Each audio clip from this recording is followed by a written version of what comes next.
Hello students, आज के class में हम लोग सीखने वाले हैं कि ग्राफ कैसे बनाया जाता है। यानी कि किसी भी क्वेश्चन को ग्राफीय विधि से यानी कि ग्राफिकल मेथड से कैसे सॉल्व किया जाता है। स्पेशली दो चर वाले रैखिक समीकरण क्लास 10th और सभी स्टूडेंट्स के लिए ये वीडियो बहुत इंपॉर्टेंट है। जिसे कुछ भी नहीं आता, ग्राफ के बारे में कुछ भी मालूम नहीं है, मैं विश्वास दिलाता हूं कि आज के बाद किसी तरह का ग्राफ से रिलेटेड आपके साथ कोई कन्फ्यूज़न नहीं होगा, कोई क्वेश्चन नहीं रह जाएगा। आज आप समझिए कि आपका ग्राफ जो है 110% जो है क्लियर हो जाएगा। ठीक है ना। तो चलिए ग्राफीय विधि से क्वेश्चन को बनाने के लिए ग्राफ बनाना हम लोग सीखेंगे बहुत आसानी से। तो इसके लिए आपको ज़रूरत पड़ेगा एक ग्राफ कॉपी का। ठीक है ना। देखिए हमारे पास एक कॉपी है क्लासमेट का, ये देखिए ग्राफ का कॉपी है। ठीक है ना, ये देखिए। और इस तरीके का आपका ये ग्राफ कॉपी मिलेगा। ठीक है ना। इसमें एक सादा पेज भी रहता है, इसमें आप क्वेश्चन को सॉल्व करेंगे और इस वाले पेज में ग्राफ बनाएंगे। क्लियर है ना। और इसके लिए आपको एक स्केल की ज़रूरत पड़ेगी। देखिए हमारे पास एक नटराज का स्केल भी है। ठीक है ना। और एक पेंसिल की ज़रूरत पड़ेगी। ठीक है ना। और ग्राफ खींचने के लिए देखिए पेंसिल से इसीलिए हम लोग खींचते हैं कि अगर कहीं पे थोड़ा बहुत अगर मिसिंग हो जाए तो फिर से हम उसको जो है इरेजर से साफ़ करके फिर से हम उसको यूज में ला सकते हैं। और एक पेन भी ले लेते हैं, क्योंकि जब मैं क्वेश्चन को सोल्व करूंगा तो पेन की मदद से क्वेश्चन को सोल्व करेंगे। तो चलिए बताते हैं, एक एक चीज़ को बारीकी से समझिएगा। मैं चैलेंज करता हूं कि आपको ग्राफ से लेकर आज के बाद कोई भी कन्फ्यूजन नहीं रह जाएगा। ठीक है ना। तो चलिए क्लास 10th NCERT का एक बुक है हमारे पास, ये देखिए चैप्टर 3 जो है दो चर वाले रैखिक समीकरण, जिसमें कि प्रश्नावली 3.2। ठीक है ना। प्रश्नावली 3.2 का पहला क्वेश्चन देखिए, निम्न समस्याओं में रैखिक समीकरणों के युग्म बनाइए और उनके ग्राफीय विधि से हल ज्ञात कीजिए। ठीक है ना। तो बहुत ही इम्पोर्टेंट है ये सवाल। ठीक है ना। CBSE वालों के लिए बहुत इंपॉर्टेंट है, क्योंकि सेम क्वेश्चन है, केवल लैंग्वेज अलग है।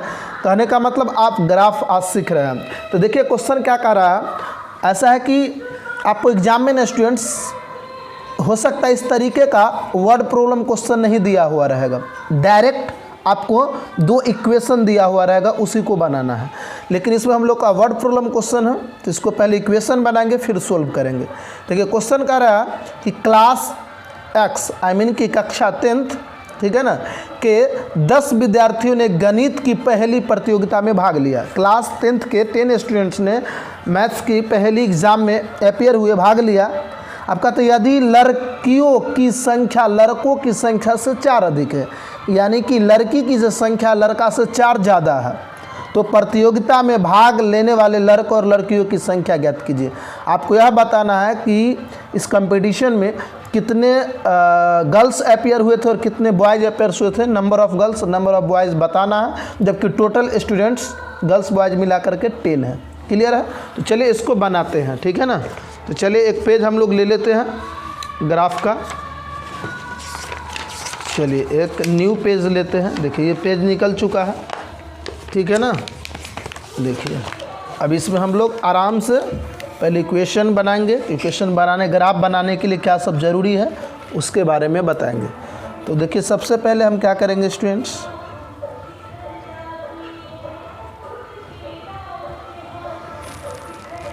प्रश्नावली 3.2 का क्वेश्चन नंबर 1 का 1 है। ठीक है ना। इसमें लड़का लड़कियों की संख्या निकालना है। जैसा कि जानते हैं दो चर वाले हैं, इसीलिए एक को x मानेंगे, एक को y। तो लिखेंगे माना कि, एकदम आसानी से, थोड़ा भी मिस्टेक्स नहीं होगा, एकदम ग्राफ आपका समझिए कि आज क्लियर हो गया। माना कि लड़कियों की संख्या बराबर x एवं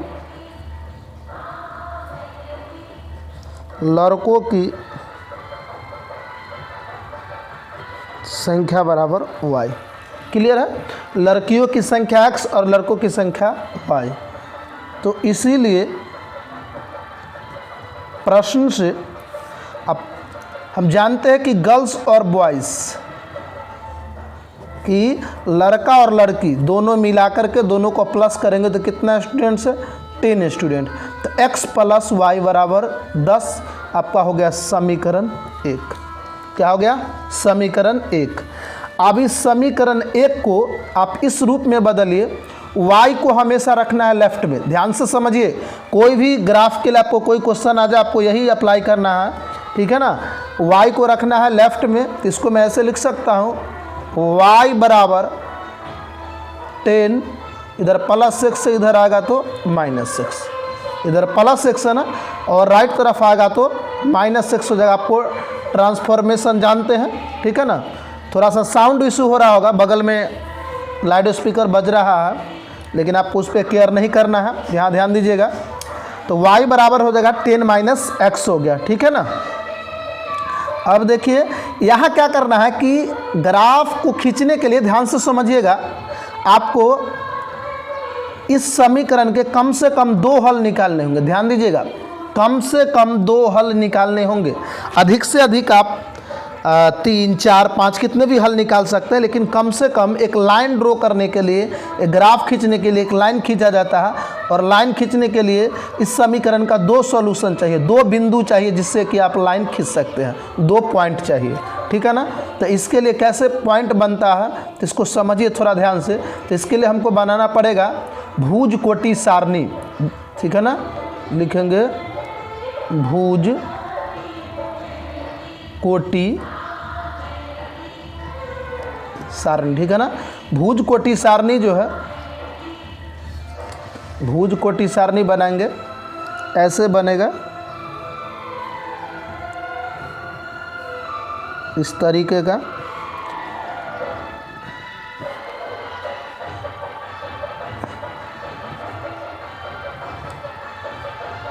देखिए यहाँ पे आप x लिख सकते हैं, इसमें y लिख सकते हैं।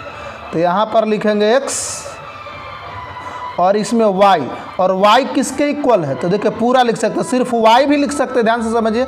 नहीं तो यहाँ हम लिख देंगे y बराबर 10 - x, यही था ना, y बराबर 10 - x। अब जो है x का कोई भी मान आप अपना मन से माइनस में, प्लस में, 0 कुछ भी ले सकते हैं, ठीक है ना। आप अपने हिसाब से कुछ भी चीज़ कर सकते हैं, ठीक है ना। तो हम क्या करेंगे, कुछ भी मान सकते हैं। तो हम क्या लेते हैं, x बराबर अगर 0 लेते हैं, ध्यान से समझिएगा, x बराबर 0, ठीक है ना। तो y हमारा क्या हो जाएगा, तो देखिए यहाँ पे जब पुटिंग करेंगे, देखिए इसको बगल में आप बना भी सकते हैं समझने के लिए।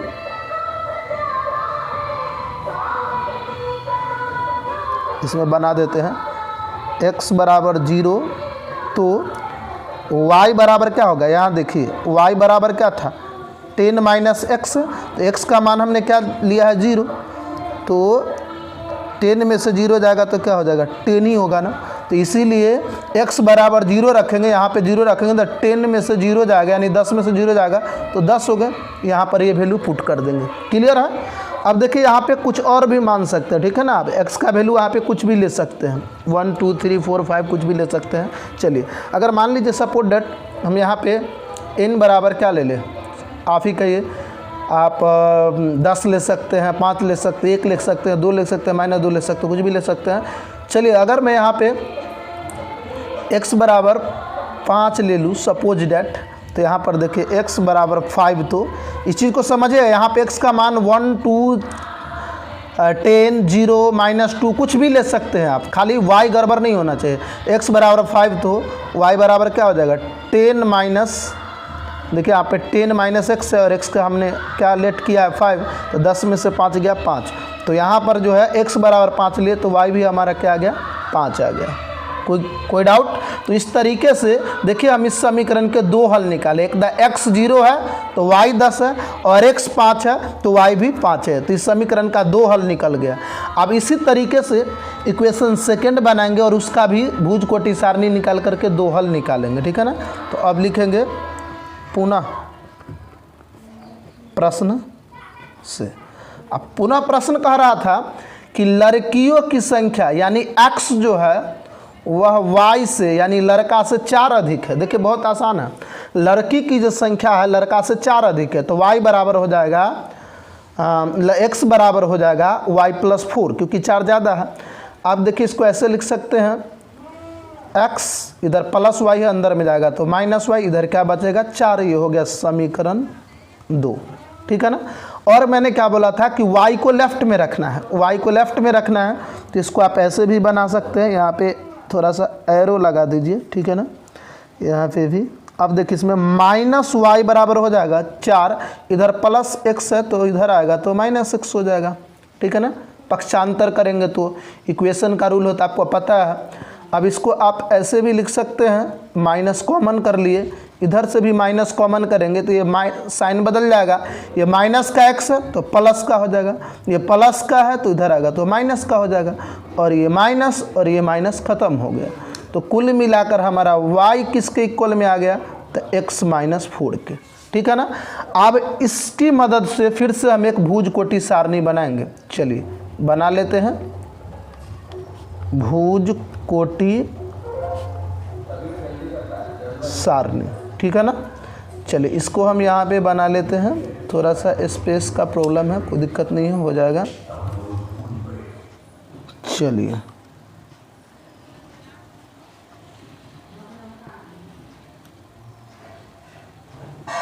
इसमें हमारा x होता है और इसमें y होता है, और y किसके इक्वल में है, तो x-4 के इक्वल है। इस चीज़ को ध्यान से समझिएगा, कहीं भी मिस्टेक्स नहीं होगा।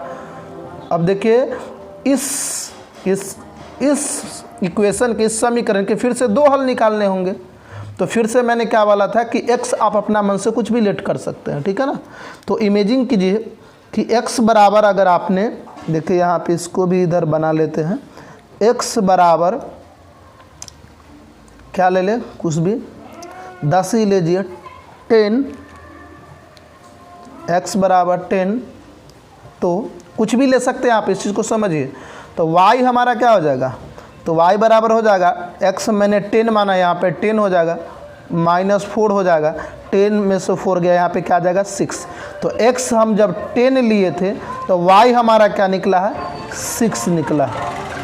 एक हल हो गया। दूसरा हल के लिए हम x बराबर कुछ भी ले लीजिए, मान लीजिए 6 ही ले लेते हैं, चलिए 6 ले लेते हैं, कुछ भी ले सकते हैं 6। तो y बराबर 6 - 4 यानी कि क्या आ गया, 2 आ गया। तो यहाँ पे x जब हम 6 लिए तो y हमारा क्या आ गया, 2। अब कन्फ्यूजन को क्लियर कर लीजिए, यहाँ पर जो हमने x का मान 10 लिया, आप यहाँ पे 2, 0, -5, 7 कुछ भी ले सकते हैं। खाली ध्यान क्या रखना है कि यहाँ पे जो भी x का वैल्यू निकलेगा उसको सही से पुट करके, और उसके बाद सोल्व करने के बाद जो y आएगा वही लिखना है, और x आप कुछ भी मान सकते हैं।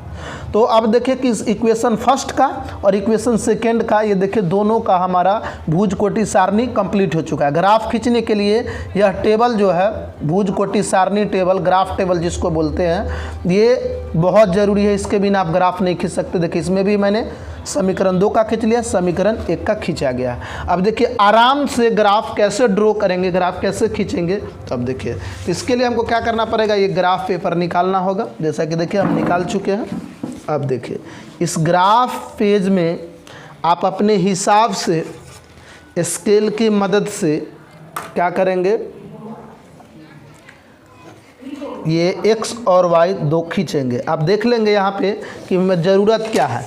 तो x का मेरा जो देखिए माइनस में तो हम कहीं नहीं लिए हैं, इसमें भी माइनस नहीं है, कोई भी वैल्यू निगेटिव में नहीं है एक्स वाई के, और इसमें भी एक्स वाई के कोई वैल्यू निगेटिव में नहीं है, सब पॉजिटिव में है। और x का अधिकतम मान कितना है, 10, और y का अधिकतम मान कितना है, ये हमारा 6 है।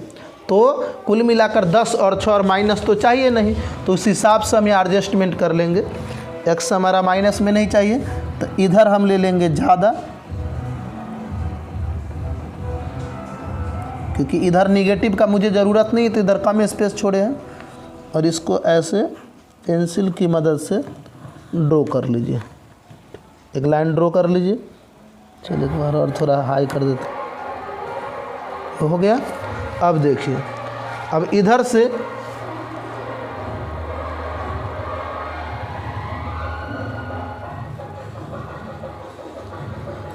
भी देखिए y के लिए एक लाइन जो पहले से डार्क लाइन है उसी पे मैं पेंसिल से एक लाइन कर रहा हूँ। अगर आपको देखने में प्रॉब्लम हो रही है तो ऐसा करें, पेन का इस्तेमाल कर लेते हैं ताकि आपको ज़्यादा क्लियर दिखाई दे। पेन का इस्तेमाल कर ले या पेंसिल ही ठीक है।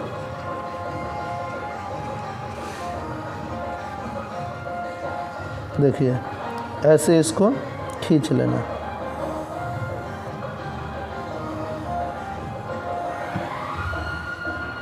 हो गया। थोड़ा एक्स कम दिखता है, चलिए एक्स पे एक बार डार्क कर देते हैं। एक्स को थोड़ा सा डार्क कर देते हैं।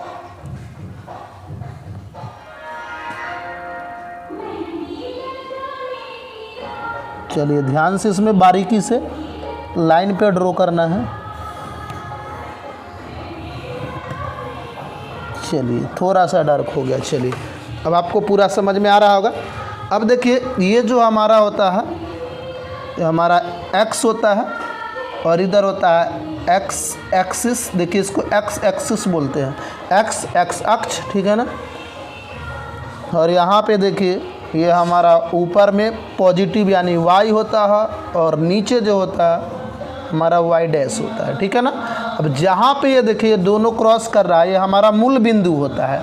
कहने का मतलब यहाँ पे हमारा x भी 0 होता है और y भी 0 होता है। यहाँ पे x और y दोनों क्या होते हैं 0 0।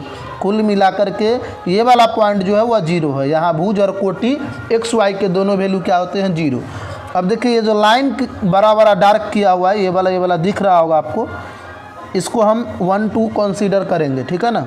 चलिए इसको ले लेते हैं 1, यहाँ ले लीजिए 2 3 4 5 6 7 8 9 10 11 12, ठीक है ना, 13, इस हिसाब से ले लेंगे। और ऊपर y हमारा प्लस में होगा तो इधर भी कर लेते हैं। देखिए y ये 1 हो गया, 2 हो गया, 3 हो गया, 4 हो गया, 5 6 7, ठीक है ना, 8 9 10, जितना ज़रूरत हो उस हिसाब से लिखेंगे। और इधर जो हमारा x अगर निगेटिव में होता है, अब ये सीख लीजिए, अगर x माइनस में होता है तो इधर लेते हैं माइनस का 1, माइनस का 2, माइनस का 3, और y नीचे माइनस में आता है यानी माइनस का 1, माइनस का 2, माइनस का 3, माइनस का 4, माइनस का 5। ये जो डार्क लाइन है ना, इसको 1 2 करके मान रहा है, ठीक है ना। चलिए अब तो हम ये ड्रॉ कर लिए। अब देखिए कि हमारा जो भुज कोटि सारणी बनाया था उसकी मदद से कैसे इसमें हम खींचते। यहाँ पर देखिए पहला में x बराबर 0 है तो y बराबर कितना है 10, x 0 है तो y 10। इसमें देखिए कहाँ पर है, तो x 0 तो y 10, ठीक है ना।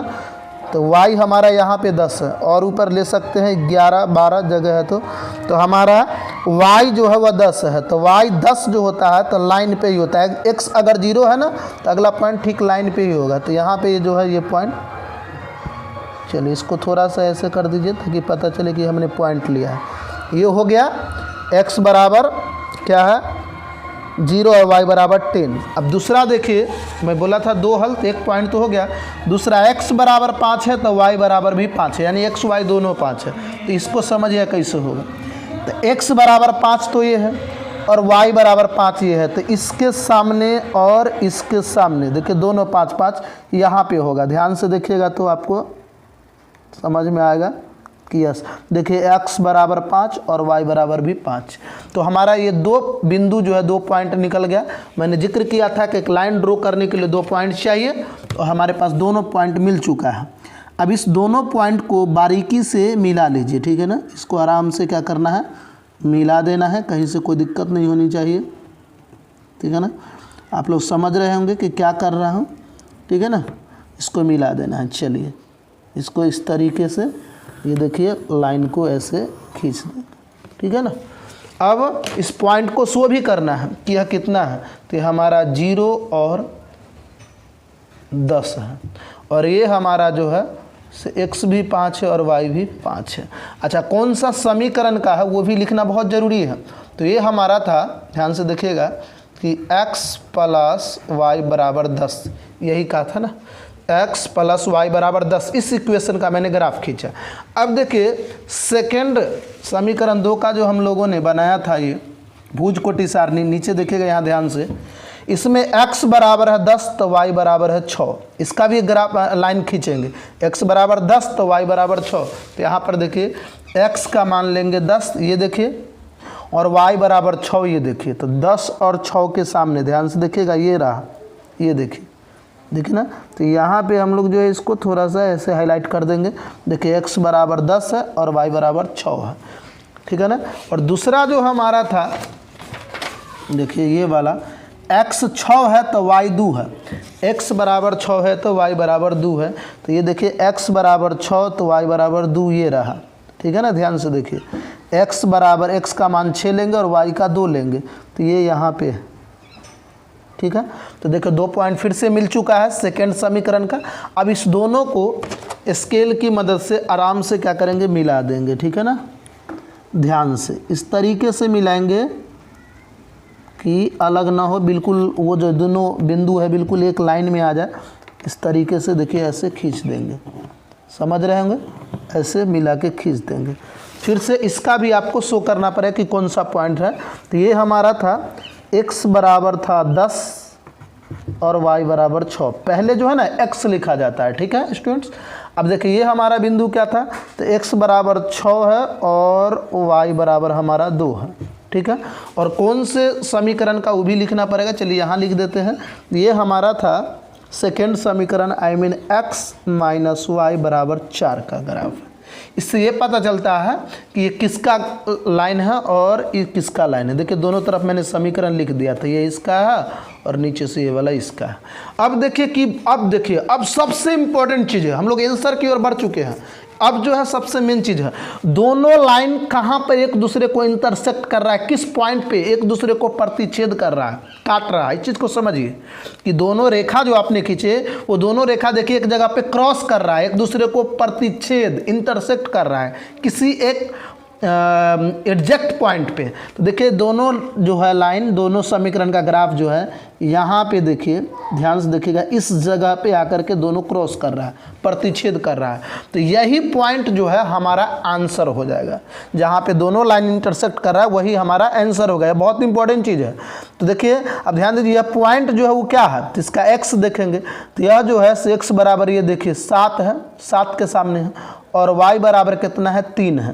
तो यहाँ पे आप लिख दीजिए x 7 और y हमारा क्या हो गया, 3। इस चीज़ को समझिए। आप अगर 6 2 5 5 की जगह पर कुछ भी लेते हैं ना, तो भी यह दोनों ग्राफ जो है यहीं पे लाई करता है, यहीं पे कटता है, एक दूसरे को इंटरसेक्ट करता है यहाँ पे। तो ये जो हमारा निकला x 7 और y 3, यही हमारा x का मान 7 हो गया, y का मान 3 हो गया, क्योंकि दोनों जो लाइन है, दोनों रेखा जो है एक दूसरे को x बराबर 7 और y बराबर 3 पर प्रतिच्छेद करता है। तो आप इसको यहाँ पे लिख भी सकते हैं कि चूंकि ग्राफ एक दूसरे को x बराबर 7 और y बराबर 3 पर, ठीक है ना, प्रतिच्छेद करती है, इसीलिए x बराबर क्या निकल गया हमारा 7 और y बराबर क्या निकल गया 3। यही आंसर हो गया। और यहाँ पर देखिए मैंने क्या माना था, x माना कि लड़कियों की संख्या x हमारा 7 निकला, अतः लड़कियों की संख्या 7 हो गया, एवं लड़कों की संख्या को y माना है और y हमारा क्या निकले है, 3 है। देखिए आप आंसर का जस्टिफाई भी कर सकते हैं कि दोनों मिलाकर 10 है, 7 लड़की है और 3 लड़के हैं, तो 10 स्टूडेंट हो गए। और लड़की 7 है और लड़का 3 है, तो लड़की लड़का से 4 ज़्यादा है। दोनों चीज़ हमारा दोनों कंडीशन को पूरा कर रहा है, अतः आप लिख सकते हैं। चलिए इस पेज में जगह नहीं है, यहीं पे लिख देता, आपको समझना है। अतः लड़कियों की संख्या बराबर 7 एवं लड़कों की संख्या बराबर 3। यही आपका क्या हो गया, आंसर हो गया। लड़कियों की संख्या 7, लड़कों की संख्या 3। अगर एग्जाम में वर्ड प्रॉब्लम नहीं है तो यहीं पे छोड़ देंगे, अतः लिखेंगे x बराबर 7 और y बराबर 3। तो देखिए कितना आसान था। एक बार मैं आपको रिमाइंड करा देता हूँ कि जो भी आपका इक्वेशन होगा, जो समीकरण होगा, उस समीकरण को पहले इस फॉर्मेट में लिखना है कि y को लेफ्ट में रखना है, x को बाहर लाना है, और इस इक्वेशन की मदद से आपको भुज कोटि सारणी बनाना है और इस समीकरण के कम से कम आपको 2 हल निकालने होंगे, ठीक है ना, ताकि आप लाइन खींच सके, ग्राफ खींच सके। 2 हल निकाल लेंगे। उसी तरह से सेकेंड समीकरण होगा, उसका भी एक भुज कोटि सारणी बनेगा, उसके भी 2 हल निकालेंगे और फिर उस दोनों समीकरण को ग्राफ पे इस तरीके से ये करेंगे। और ध्यान क्या देना है, इसमें मुख्य बात क्या है कि दोनों जो रेखा है वो कहाँ पर प्रतिच्छेद कर रहा है, और जहाँ पे काटेगा, जिस पॉइंट पे दोनों एक दूसरे को प्रतिच्छेद करेगा, वही आपका एग्जैक्ट आंसर आएगा, ठीक है ना। जैसे यहाँ पे काट रहा था x बराबर 3 और y बराबर 7 पे, तो x का वैल्यू 7 हो गया, y बराबर 3 हो गया। तो आई होप कि आपको ग्राफ क्लियर हो चुका होगा। अगर फिर भी कन्फ्यूजन है तो आप हमें कमेंट करें। मैं उम्मीद करता हूँ कि आपको ज़रूर 110% आपको समझ में आ गया होगा कि ग्राफ क्या है। कुछ नहीं है, 2 इक्वेशन होंगे, दोनों इक्वेशन का एक भुज कोटि सारणी बनाना है। आप कुछ भी मान सकते हैं x का मान, और अगला y डिपेंड करेगा कि x का वैल्यू डालने पर क्या y हमारा देता है। उसकी मदद से आप दोनों का बनाकर फिर ग्राफ पे ड्रॉ कर देंगे, ठीक है। फिर मिलते हैं नेक्स्ट वीडियो में, तब तक के लिए जय हिंद।